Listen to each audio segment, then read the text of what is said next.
Surat આરટીઓની bogus રસીદ બનાવી traffic police દ્વારા ઝડપાયેલા વાહનો છોડાવી જનારા 3નો ભાંડો સરથાણા પોલીસે ફોડી નાખ્યો છે।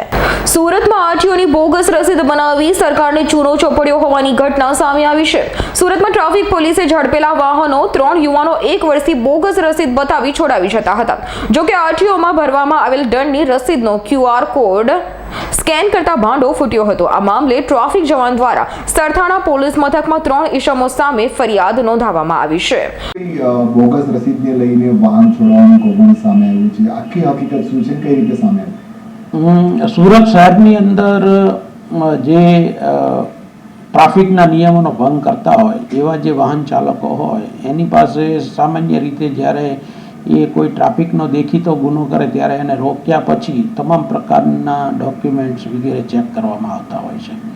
તો એમાં મહદઅંશે જ્યારે કોઈ વાહન ચાલક પાસે ડ્રાઇવિંગ લાયસન્સ ન હોય, એટલે કે એ ડ્રાઇવિંગ કરવા માટે ઓથોરાઇઝ નથી, તો આવા વાહન મોટર વ્હીકલ એક્ટની કલમ 207 મુજબ જપ્ત કરવામાં આવતા હોય છે અને આ લોકોને આરટીઓનો મેમો આપવામાં આવતો હોય છે કે જેથી કરીને આરટીઓમાં દંડ ભરી અને સરથાણા જે અમારું ગોડાઉન છે ત્યાં જે વાહનો જમા હોય એ ત્યાં રજૂ કરી અને છોડાવી શકે છે।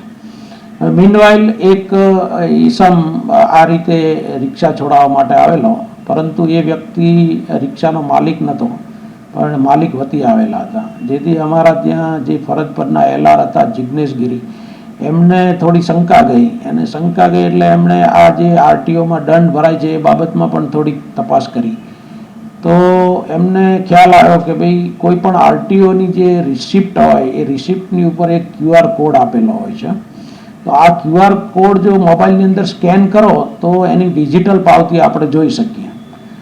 તો આ જે વ્યક્તિ રસીદ લઈને આવેલા હતા અને આપીને ગયેલા હતા, એમની રસીદ ઉપરનો જે QR કોડ હતો એ ચેક કરતા એ ડિજિટલ રિસિપ્ટ ડેવલપ થઈ નહીં, એટલે એ અમારા એલઆરએ થોડું વધારે અભ્યાસ કર્યો અને અમારી જે ફાઇલ હતી છેલ્લા 1 વર્ષની, એ ફાઇલની અંદર જે રસીદો રજૂ થયેલી હતી આરટીઓની એ તમામની એણે QR કોડથી ખરાઈ કરી। તો એમાં 29 જેટલા બીજા વાહનોની પણ રસીદો બોગસ હોવાનું જાણવા મળેલું, જેથી જેણે અમને જાણ કરતાં અમે પીઆઈ શ્રી ધોકડિયા મારફતે આરટીઓમાં ખાતરી કરાવતા આ બધી રસીદો ખરેખર આરટીઓમાંથી ઇસ્યુ થયેલી જ નહોતી અને જે ફરિયાદમાં 3 ઈસમોના નામ આપેલા છે એ લોકોએ આ બોગસ રસીદો ડેવલપ કરી અને રજૂ કરી અને વાહનો છોડાયેલા હતા, જેથી અમે સરથાણા પોલીસ સ્ટેશનમાં એલઆર જિગ્નેશ ગિરી